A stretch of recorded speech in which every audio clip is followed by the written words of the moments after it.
안녕하세요, 일렉트로캠입니다. 오늘도 일론 머스크의 트윗을 따라가고 그리고 구독자님께서 전에 댓글에 남겨주신 것들을 토대로 또 이야기들을 풀까 합니다.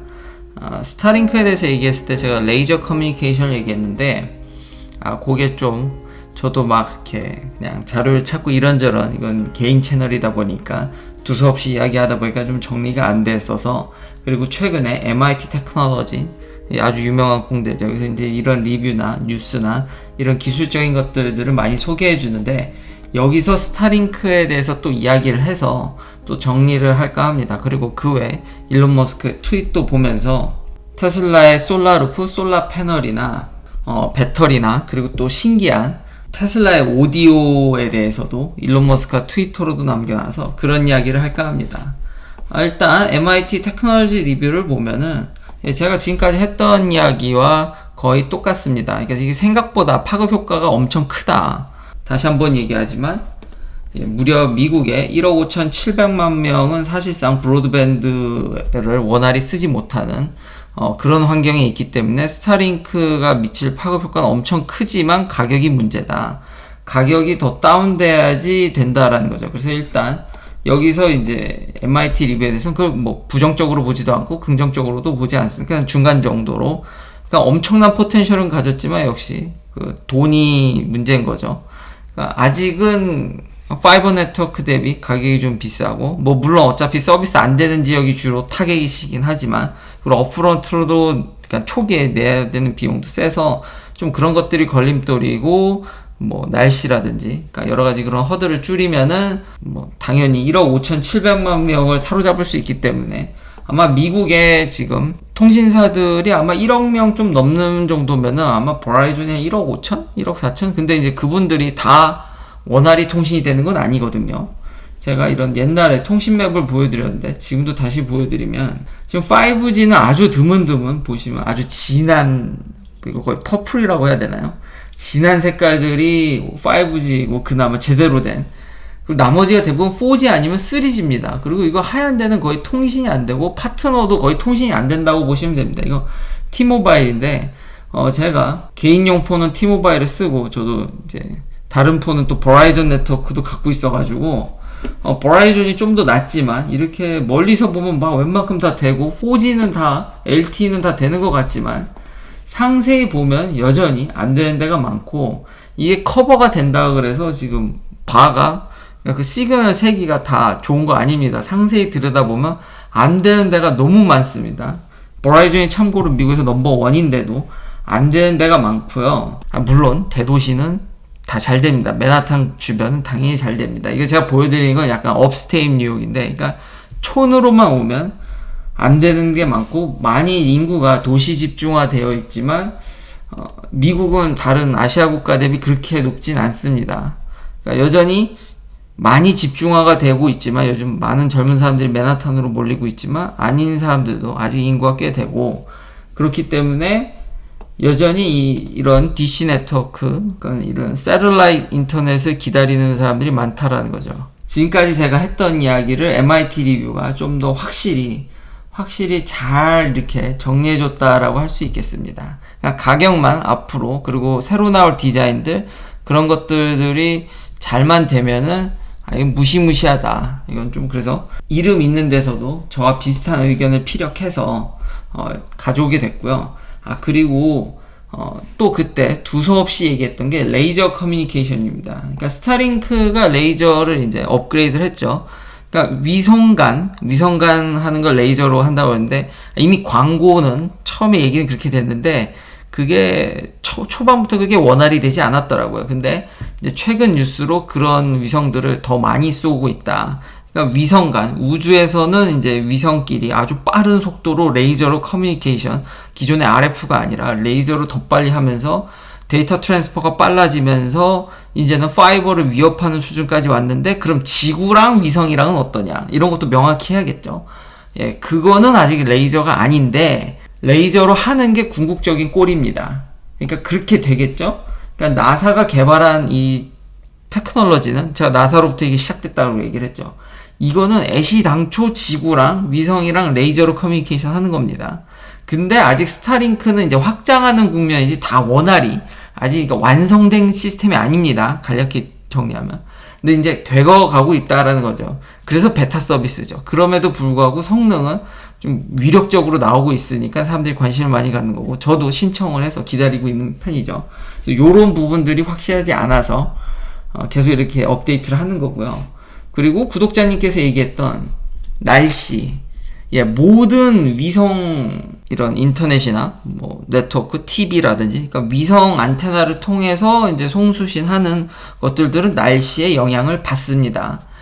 그러면 날씨가 좀만 안 좋아지면 안 되냐? 그건 아니죠. 그리고 제가 이거 과거에 이야기를 이거 좀 했었죠. 막 영상도 보여드리면서 눈이 오나, 비가 많이 오나, 바람도 많이 부나, 뭐가 됐든지 간에 엄청 추워도 속도가 꽤 나오더라. 이거 작년 뉴스인데 속도가 원활히 나오더라라는 겁니다. 물론 근데 이걸 또 너무 믿으면 안 되는 게, 그러니까 오늘 이야기는 여전히 파이버 네트워크에 비해서, 그러니까 광케이블 대비해서 날씨를 좀 타긴 합니다. 근데 조금만 뭐 날씨가 안 좋아지면 먹통되는 건 아니라는 거죠. 영향은 받는데 안 되는 건 아니다. 왜 그러냐면, 대학교 때 만약 이제 전작가에 계신 분이라면 시그널 앤 프로세스 들으시면 이제 모듈레이션과 디모듈레이션을 아실 것 같습니다. 그러니까 웨이브에 이제 시그널을 얹어서, 그러면서 이제 컨볼루션이라는 이제 계산법을 하면서 수업 시간 때 들었던 기억이 나는데, 이런 것들을, 그러니까 좀 나중에 이건 좀 재미없고 지루한 얘기라서, 하지만 모듈레이션을 하게 되면 안테나를 효율적으로 설계하게 되고, 그냥 시그널을 뿌리는 게 아니라 모듈레이션이라는 기법을 하게 되면 일정 그 밴드 패스, 프리퀀시를 이제 타겟팅해서 한다라든지, 효율적으로 우리가 시그널을 보낼 수 있습니다. 그런 여러 가지들 기법들이 있어서 날씨 영향 안 받는 건 아니지만 그런 것들도 다 고려해서 최소화할 수 있다라는 겁니다. 그렇지만 영향이 있습니다.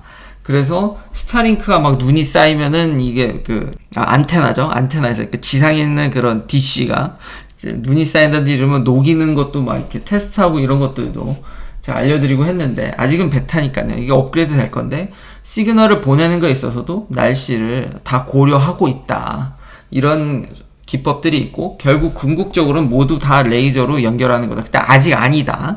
이제 발전되는 단계다라고 더 명확히 이렇게 정리할 수 있겠습니다. 실제로 스타링크 FAQ에 가보면은 날씨에 대한 영향이 써 있고, 어느 정도 매니징 하는 듯 하지만 막 스톰이 엄청 무지막지하게 들이닥친다든지 엄청나게 시비어한 웨더에서는 작동 안 할 수 있다라는 듯, 날씨를 어느 정도 탄다라는 게 이미 적혀 있습니다. 이런 단점들이 있다. 근데 뭐 완전히 태풍이 불고 좀 자연재해가 심하면, 물론 5보다야 더 타겠지만 너무 심각하면 좀 도시에 뭐 네트워크가 다운될 수 있으니까요. 이걸 모바일로 또 움직일 수도 있으니까 이건 좀 어떻게 보냐 좀 다를 수는 있을 것 같습니다. 파이버 같은 경우는 인프라스트럭처가 깨지게 되면 통신이 안 되지만, 날씨가 안 좋더라도 어떻게든 시그널을 잡는다라든지, 왜냐면 스타링크 DC는 점점 축소 이렇게 작아지고 있고 움직일 수도 있으니까요. 그러니까 좀 고려사항이 좀 많다라고 덧붙일 수도 있겠습니다. 하여튼 스타링크 홈페이지에도 하여튼 날씨는 타지만 어느 정도는 매니지 된다. 그 다음 트윗으로는 이게 중국의 솔라 팜인데요. 이거 산에다가 이거 근데 저 산에다가 나무를 더 심는 게 나을지도 모르겠는데, 여튼 산을 깎아서 솔라 패널을 설치하는 거는 잘 모르겠습니다. 근데 이런 사진을 보고 일론 머스크는 굉장히 임프레시브하다 라고 얘기하면서, 지금 또 최근에 C넷에서 중요한 건 이 솔라 패널이냐 테슬라 솔라 루프냐, 테슬라는 어차피 근데 둘 다 팔긴 합니다.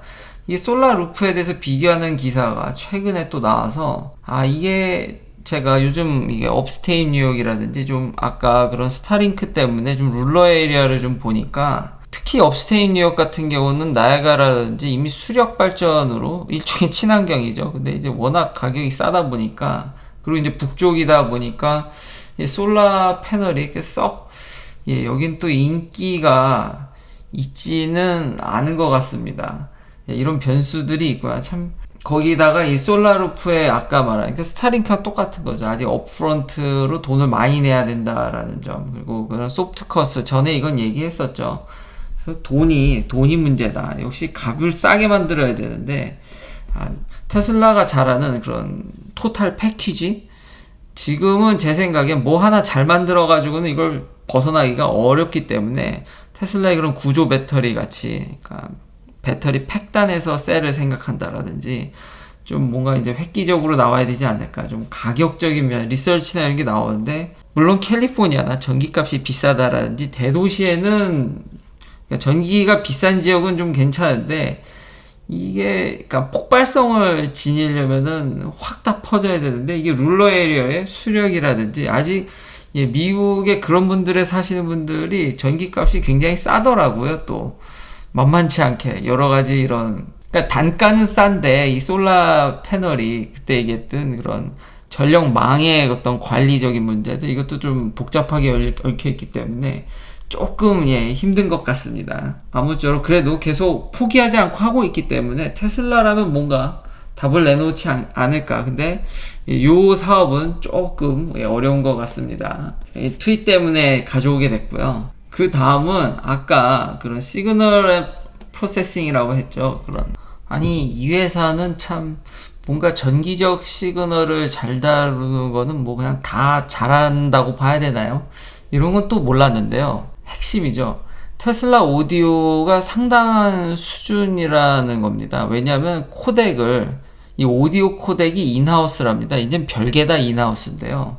두 가지 음질을 얘기할 때 뭐 스피커도 좋아야 되지만 뭐 코덱도 좋아야겠죠. 근데 테슬라가 이거를 그런 프로세싱, 그러니까 AI 기업답게 정말 시그널 같은 이런 전자 시그널을 다루는 거 그냥 다 잘하는 것 같습니다. 테슬라만의 어떤 오디오를 만들어내서 기존 시장에도 엄청난 파급 효과를 줄 것 같고요. 그러니까 오디오가 좋다라는 거죠. 근데 좋은 이유가 그런 오디오를 다루는 소프트웨어적인 면, 시그널적인 면에서 압도적이기 때문에, 그리고 이게 인하우스였다라는 것도 오늘 처음 알았습니다.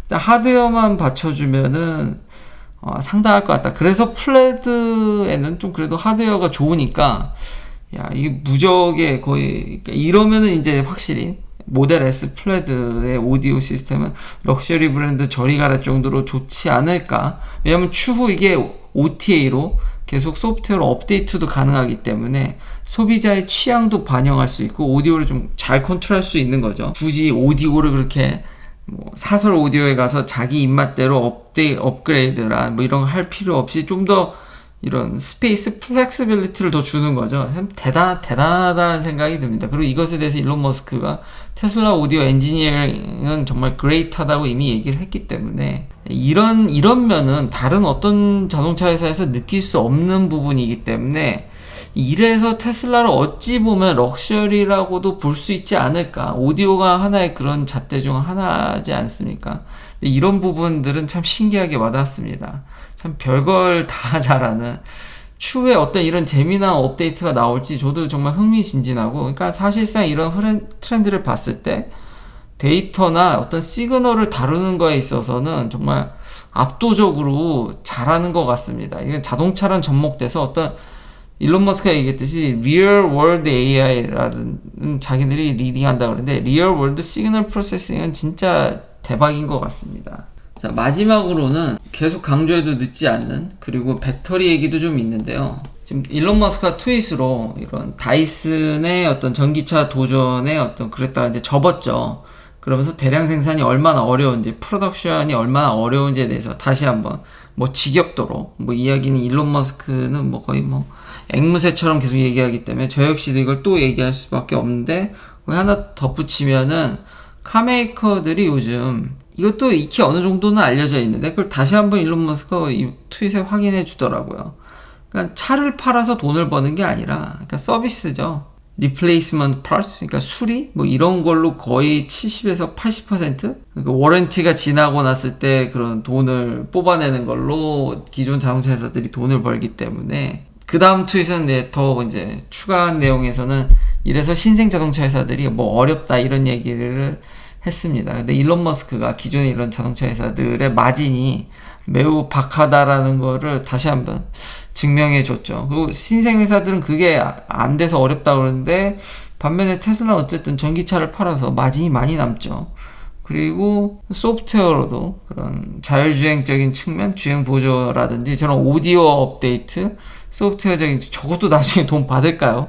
안 받았으면 좋겠지만. 근데 참 할 수 있는 게 여러모로 이런 오디오마저도 코덱을 인하우스로 할 정도면은 어떤 상품이 나올지 일단 이거 지켜보는 입장에서 그래도 좀 저렴하게 놔주면 좋겠지만, 지켜보는 입장에서는 참 대단한 회사다라는 생각이 듭니다.